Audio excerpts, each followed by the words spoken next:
Part 1. Intercourse in a Man-Made World. Beyond a certain point, there is no return. This point has to be reached. Franz Kafka. Chapter 1. Repulsion. In 1905, at the age of 25, with 2 sick children, tired, alienated, and unhappy in her marriage, Alma Mahler had an argument with her husband Gustav, during which she told him that his smell repelled her. Her biographer speculates that it was the smell of cigars. In her diary she wrote, "He was a stranger to me, and much about him is still strange to me, and will, I believe, remain so forever. I wonder that we can continue to live together knowing this. Is it duty? Children? Habit? No, I know that I do really love him and only him." Soon after, the composer Hans Pfister, on a visit to the husband, became infatuated with the wife. They flirted, embraced. On a long afternoon walk, Alma confessed to Gustav. Angry, he left her, and she had to walk home alone. Dusk came, and a stranger followed her. Once home, she told Gustav that a stranger had followed her. He saw it as more proof of her disloyalty. They fought. She went to bed alone.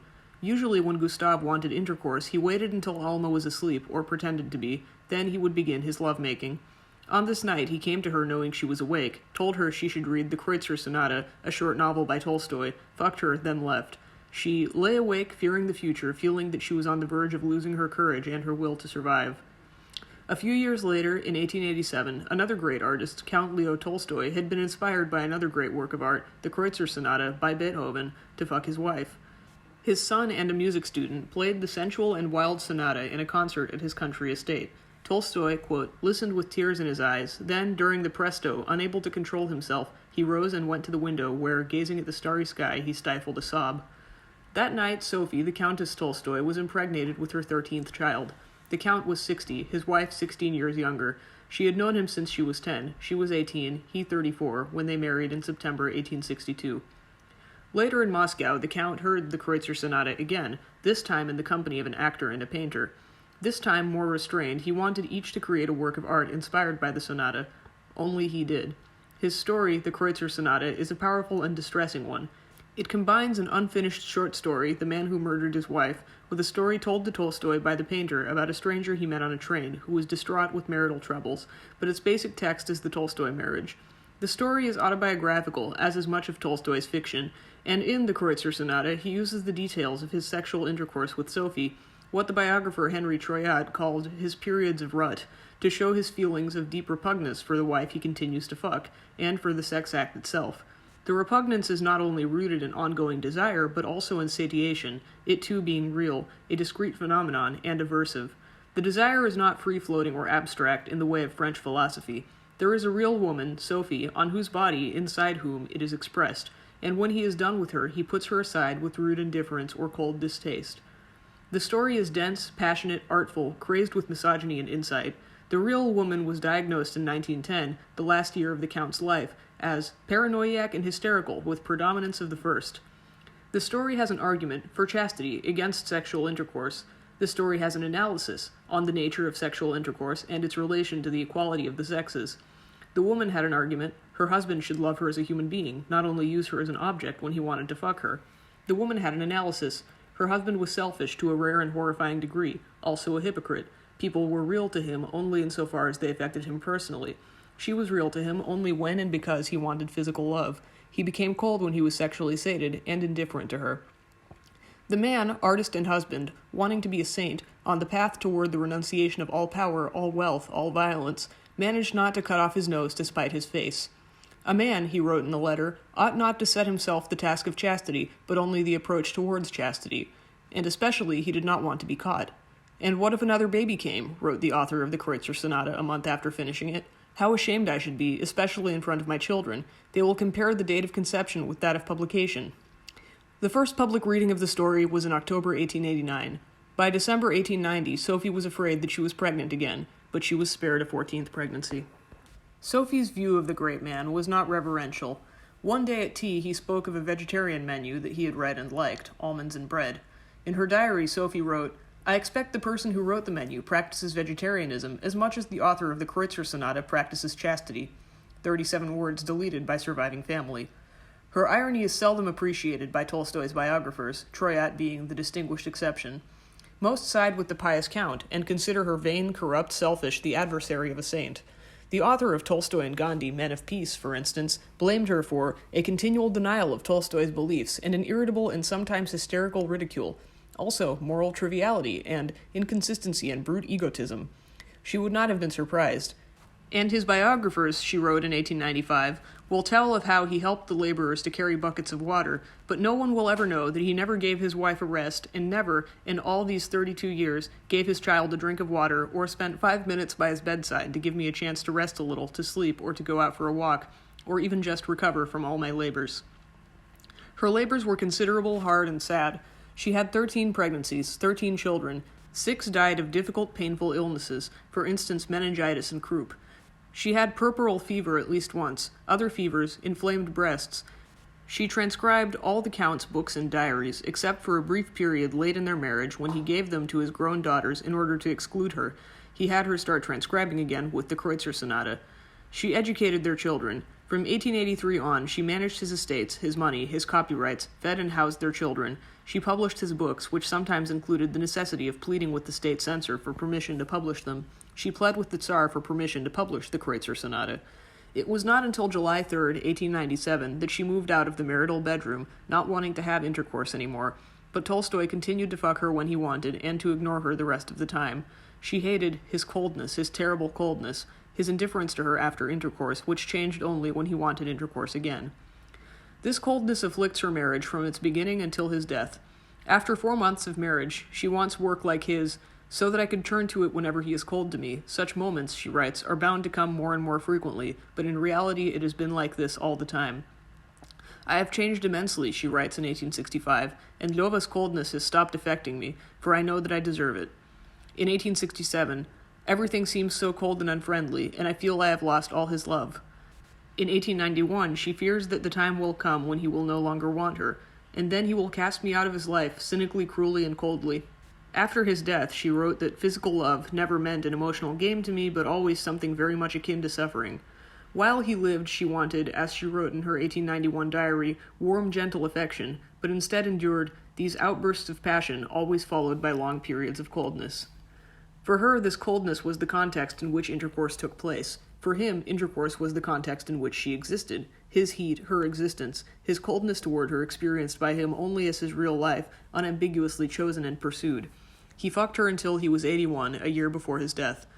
The devil fell upon me, was how he described wanting Sophie when he was old, and I slept badly. It was so loathsome, as after a crime, and on that same day, still more powerfully possessed, I fell. Finally, in his last year, he really did not want her anymore. She was now my ordeal. She should, he thought, be having a simple old age lived in harmony and beauty with her husband, not interfering in his work or in his life.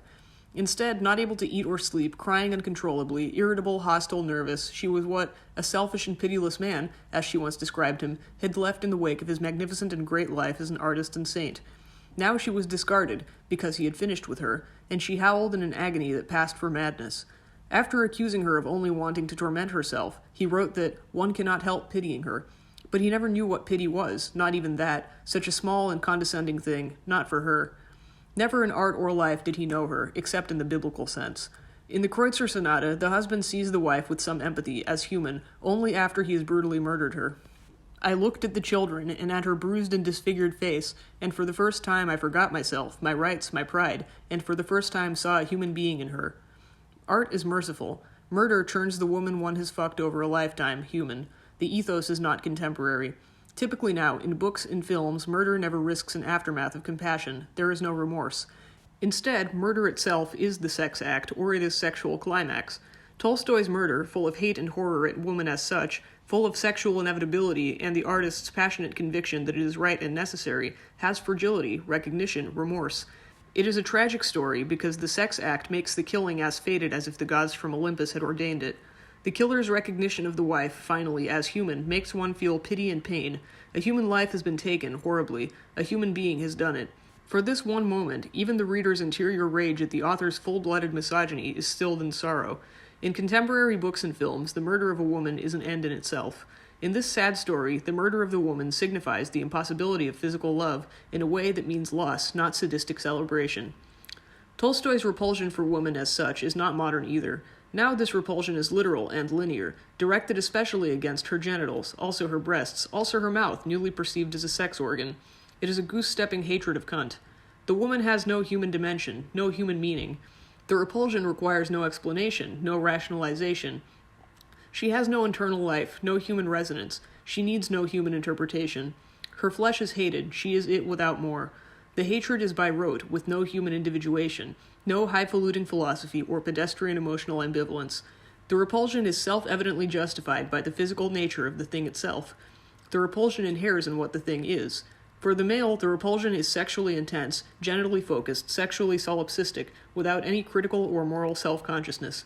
Photograph what she is, painted pink. The camera delivers her up as a dead thing. The picture is of a corpse, embalmed. The contemporary novelist does it with words, paints the thing, fucks it, kills it. Tolstoy, in this story, locates his repulsion not in the woman's body, not in her inherent nature, but in sexual intercourse, the nature of the act, what it means. The inequality of the sex is intrinsic to it, its morbid consequences to the dignity and self-esteem of men. The analysis is androcentric in the extreme, but still the story does suggest that the repulsion is not simply deserved by its victims. The repulsion, Tolstoy insists, requires scrutiny and ultimately disavowal. The sex act that causes it needs to be eliminated. The radical social change demanded by Tolstoy in this story, the end of intercourse, is a measured repudiation of gynocide. In order not to kill women, he said, we must stop fucking them. The Kreutzer Sonata was censored by the state because it opposed intercourse, especially in marriage. The story begins with a heated argument on a train between a young woman, a feminist type, mannishly dressed, outspoken, rudely caricatured by the author as having faddish, silly opinions on love and marriage, and an old man who represents the old Russia of peasant wisdom that Tolstoy venerated. The woman argues for love as the basis of marriage, and for love and marriage as the essence of women's emancipation. It's only animals, you know, that can be paired off as their master likes, but human beings have their own inclination and attachments. She wants feeling, love, a self-chosen passion to be the basis for equality in a relationship, also the basis for the woman's humanity in marriage. The old man dismisses her reformer's zeal. You should not talk like that, madam. Animals are cattle, but human beings have a law given them. He does not mean just religious law, or the law of tradition, or the law of the state. He means the way patriarchy really works in its most orthodox mode. Men must make women afraid and compliant, including through beatings. Women must be housebound and servile. The men, then, can attend orgies or engage in any other sexual activities. The old man is articulating the law of male domination, with special emphasis on its traditional sexual double standard. The sexual double standard repudiates the modern assertions of the woman that women have a right to love actively and passionately in marriage, a human right, and also a human right to be loved. Obedience, not love, is the proper basis of marriage for a woman, according to the old man, and masculinity is measured by how well a man controls his wife in the house and his horse in the field. The woman argues for a passion that is mutual. Then the killer/husband intervenes with hostile, mocking questions to the woman. What is this love? What is true love? What sanctifies marriage? How long does true love last? He sarcastically confronts the sexual innocence behind her modern pose. Every man, he tells her, experiences what you call love for every pretty woman. He ridicules her belief that a husband and a wife can share a sensibility, principles, values. Spiritual affinity, identity of ideals, but in that case, why go to bed together? Excuse my coarseness. Or do people go to bed together because of the identity of their ideals? He said, bursting into a nervous laugh. People marry, he says, for nothing but copulation. Then he thinks that he is recognized. A notorious man who killed his wife has been on trial, has been acquitted. The woman and others move to a different car. The narrator, until now an unobtrusive I, stays on, and the killer/husband tells how and why he killed his wife. He is cynical, bitter, overwrought, unbalanced, extreme in his ideas, yet analytical, with a shrewd intelligence. He may be unhinged or not.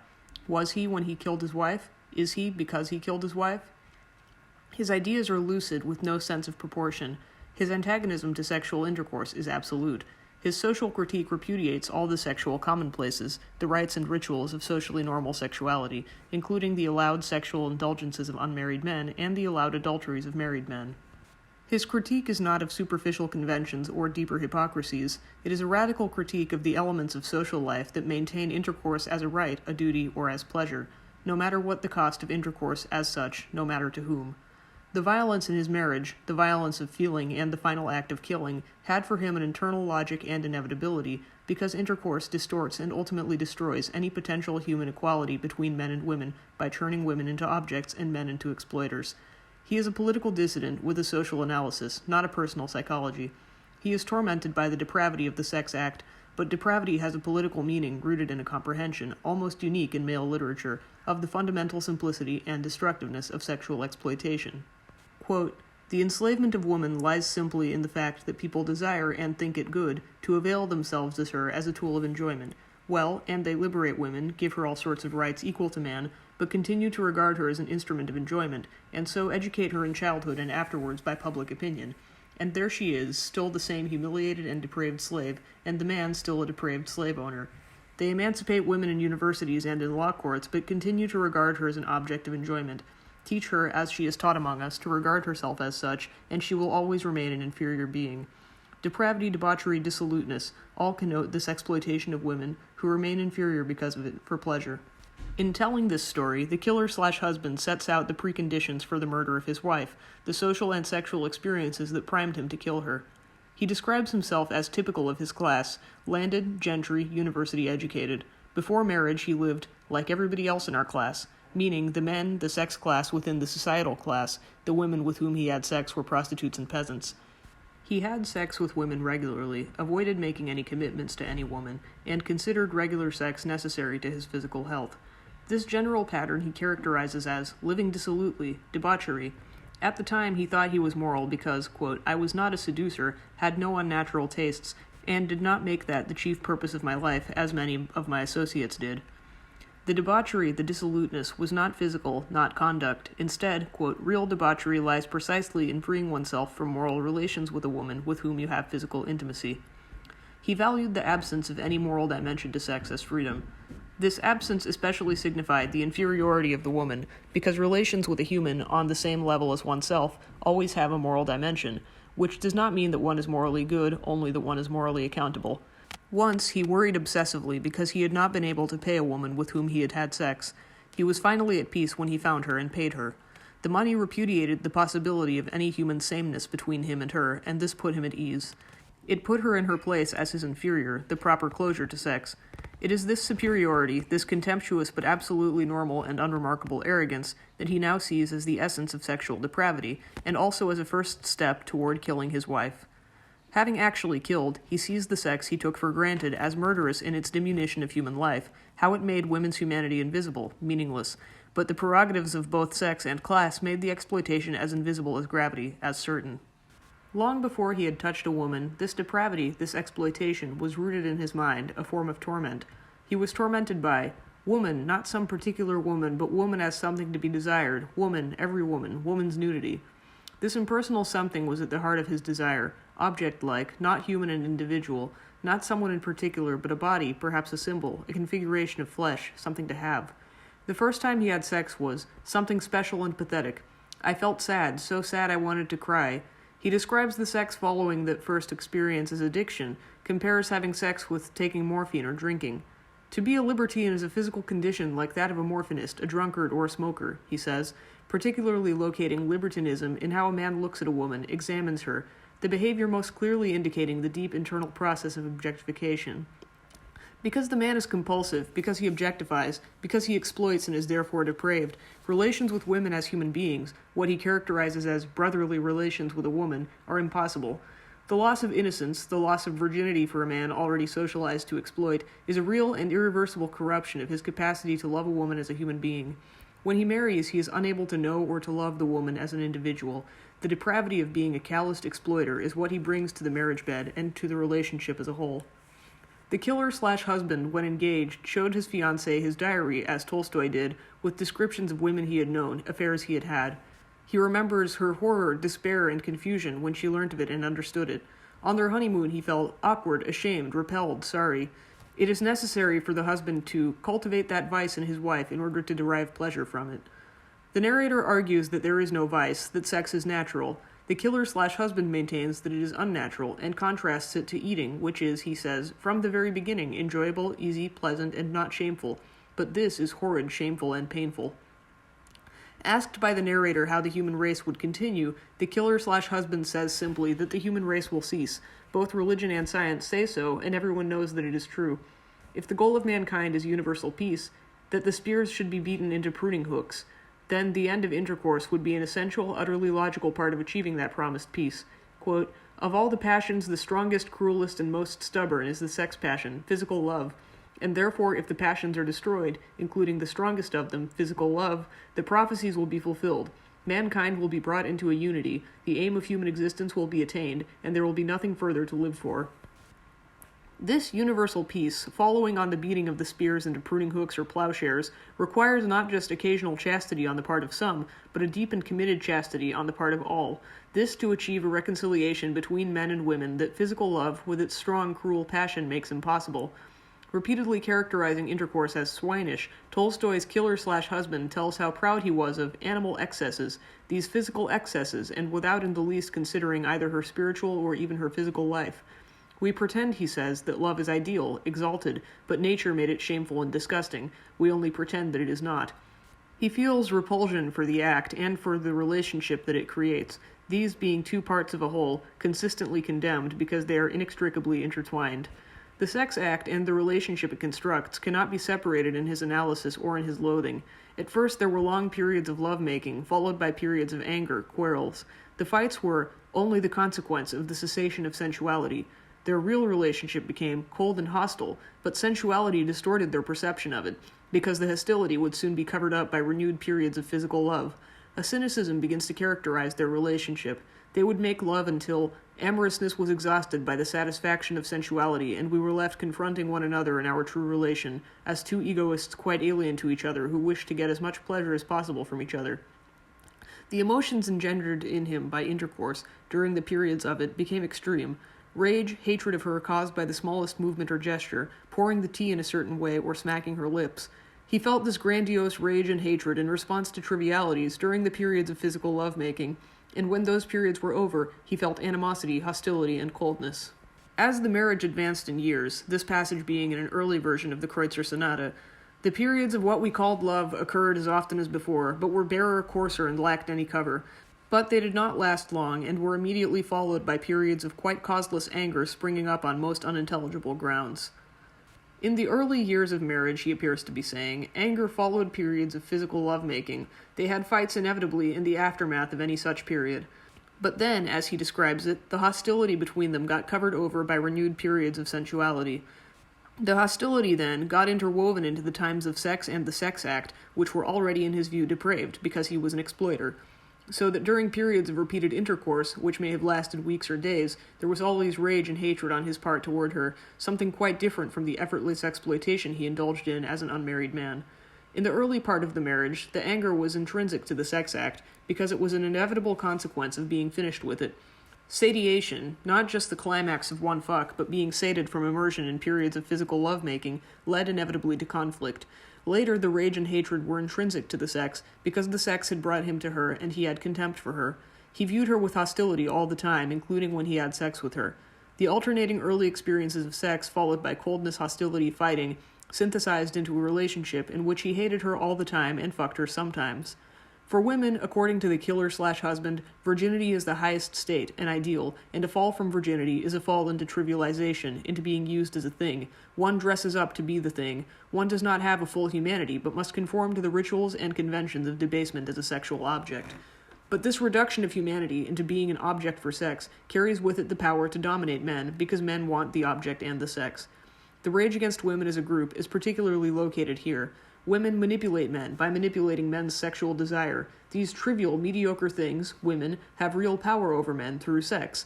Women know, and men do not want to know, quote, that the most exalted poetic love, as we call it, depends not on moral qualities, but on physical nearness and on the coiffure. The immorality of women is stressed. A woman would rather be convinced of any moral outrage, lying, cruelty, dissoluteness, in the presence of a man she wants, than to be seen in an ugly dress. In this reduction from fully human, virgin, to sex object, one who exists to attract men, women achieve power over men, because women know, quote, that we are continually lying about high sentiments, but really only want her body. This dominance of men by women is experienced by the men as real, emotionally real, sexually real, psychologically real.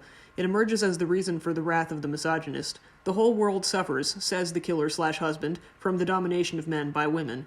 The narrator points out that all rights, all privileges, all laws are on the side of men and favor men, but the killer/husband, using a pernicious analogy, sees that powerlessness generates revenge, and revenge is what women accomplish in the sensuality he experiences as their dominance, his powerlessness. Quote, "On the one hand, woman is reduced to the lowest stage of humiliation, while on the other hand she dominates. Just like the Jews, as they pay us back for their oppression by financial domination, so it is with women. Ah, you want us to be traitors only. All right, as traitors we will dominate you, say the Jews. Ah, you want us to be merely objects of sensuality. All right, as objects of sensuality we will enslave you." The woman appears to control sex. The man needs it. This causes his rage at her perceived power over him. The objective proof of this power is in the various industries that exist to provide ornamentation and consumer goods for women. Quote, "Millions of people, generations of slaves, perish at hard labor in factories merely to satisfy women's caprice. Women, like queens, keep 9/10 of mankind in bondage to heavy labor, and all because they have been abased and deprived of equal rights with men, and they revenge themselves by acting on our sensuality." This dynamic of revenge of the powerless through sensuality makes women dangerous to men. Dangerous, illicit, the peril, the dangerous object. Any woman who acts on a man's sensuality by provoking it, which she does just by being a sexual object in looks and behavior, makes him intoxicated, deranged, stupefied. He wants to call a policeman and have her put away. She is this danger, has this power, dominates him, directly as a consequence of her inequality, the meaning of which is in her reduction to a sexual object. Implicit in the killer/husband's emotionally charged analysis, with its rage and revulsion toward women for having such a strong, seemingly unalterable hold over his body and mind, is a recognition that equality is the antithesis of sensuality when the sensuality is intercourse per se. The woman must be reduced to being this sexual object to be pleasing to men who will then, and only then, want to fuck her.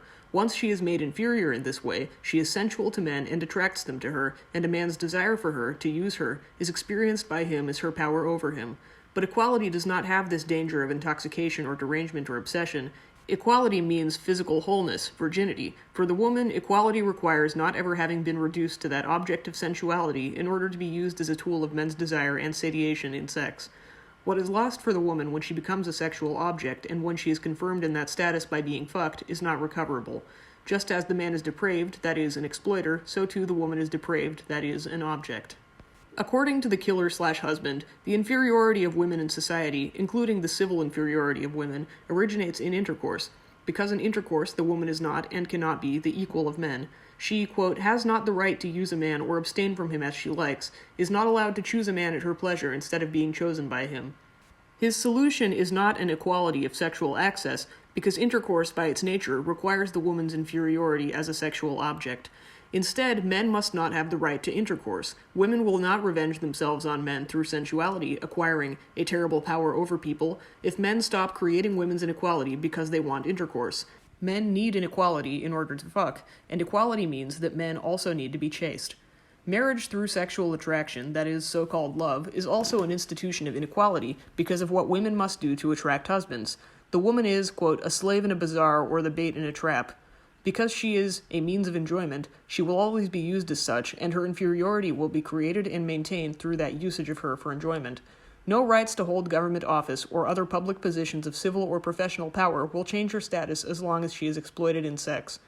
The analogy the killer/husband makes is to slavery, where the institution can be legally invalidated, but people are kept and used as slaves anyway, being exploited because others profit from the exploitation. Slavery is the exploitation itself, any kind of forced labor that is done because people who are stronger want it done, including forced sex labor by women simply in response to male desire. Quote, "Therefore, to get rid of slavery, it is necessary that people should not wish to profit by the forced labor of others and should consider it a sin and a shame." As long as men desire women for intercourse, and women are used as sexual objects, regardless of laws and other public reforms, women's real status will be low, degraded. For the man, this right to use a woman's body, to exploit her in intercourse, has a nightmarish dimension, originating in his absolute arrogance, his sense of total possession, which the woman, as an object, must not suborn, or he will suffer, the recognition that finally her body is not his, being an agony to him, causing him real and unbearable anguish. Quote, "What was terrible, was that I considered myself to have a complete right to her body as if it were my own, and yet at the same time I felt as if I could not control that body, that it was not mine, and she could dispose of it not as I wished her to." This anguish ended only with killing her, because only in death was she incapable of defying him, defying and defeating his use of her body as if it were his own. Her death ended his pain, because death ended her rebellion against her object status and her assertion of will in this body that belonged to him. Death ended longings she had, including a desire for affection from, even intercourse with, another man. Death ended her desire, put her back in her place, not wanting, incontestably, an object, because objects do not will and want and search, and are not subjects in the human quest for love or affection or sex. His wife, in wanting another man, had her own quest for love, her own heart and will and desire, and so he killed her because he could not stand it. Here is the heart of the contradiction, the internal tension at the center of this sexual system of value and cognition. Alive, in rebellion, flesh he is near, and inside of, she is not human. With her dead, more object-like than human, his pain is ended, and he recognizes her for one moment as human, perhaps because she is now someone he no longer needs to fuck. But the killing, according to the killer/husband, was not one gross act of physical and violent rage. Instead, the killing was slow, over the long years of their marriage, a consequence of the sex he wanted from her. In the first month of their marriage, she became pregnant. He kept fucking her during her pregnancy. Quote, "You think I am straying from my subject? Not at all. I am telling you how I killed my wife." There were continuous pregnancies, but he kept fucking her despite her suffering and despair. So many children, the torments exhausted her. She learned birth control and became young and energetic and vital again, but then she wanted someone else. She wanted love from someone not, quote, befouled by jealousy and all kinds of anger. But the husband kept fucking her anyway, no matter what she wanted, no matter how angry he was. In one violent fight, he wanted to beat her, to kill her. He threw a heavy paperweight at her. She sobbed hysterically and ran from the room. But by morning, she grew quiet, and we made peace under the influence of the feeling we called love. All this sexual use of her was the killing. The physical act of killing, stabbing her with a dagger, is sexual too. I felt and remember the momentary resistance of her corset and of something else, and then the plunging of the dagger into something soft. She seized the dagger with her hands and cut them, but could not hold it back. The woman is physically real during this act of violence for the first time. She is never real in his other descriptions of her behavior, or her person, or his sexual intercourse with her. Then the dagger plunges into something soft, and she resists, cutting her hands. When she is dead, bruised, disfigured, inert, a cadaver, he calls her human. The cost of the recognition is death. In this story of killing, the killing begins when the man starts using the woman up, pillaging her physical resources of strength and sex. He is calloused to her well-being because her well-being is not compatible with his fucking, and it is the fucking he wants, not the woman as a person. Tolstoy himself wanted to give up wealth and power, his estates, his monies from his books, eating meat, his position in society. He wanted to be simple, non-violent, and poor. In this renunciation of power, he included sexual intercourse in principle, though not in practice. In the Kreutzer Sonata, he knew, as artists often do, more than he was willing to act on in real life, especially about how women, and one woman in particular, were part of the wealth he owned, and especially about how intercourse was implicitly violent, predicated as it was on exploitation and objectification. He wanted to beat spears into pruning hooks, this phallic imagery being as close as the 19th century author could come to talking about explicit genital violence, the penis itself as a weapon in intercourse with a social inferior. In art, he articulates with almost prophetic brilliance the elements that combine to make and keep women inferior, all of them originating, in his view, in sexual intercourse, because sexual intercourse requires objectification and therefore is exploitation. In life, he blamed and hated Sophie, feeling antagonism and repulsion, because he wanted to fuck her and did fuck her. Satiation did not lead to calm or harmony, it simply produced a hostile indifference, a stylistic modification of actively expressed repulsion.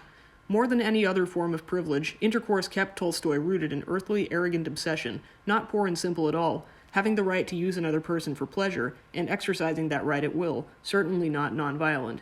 He experienced the obsession as internal violence, violating him, not her. The intensity of wanting was violent, stubborn, and cruel, as he called it.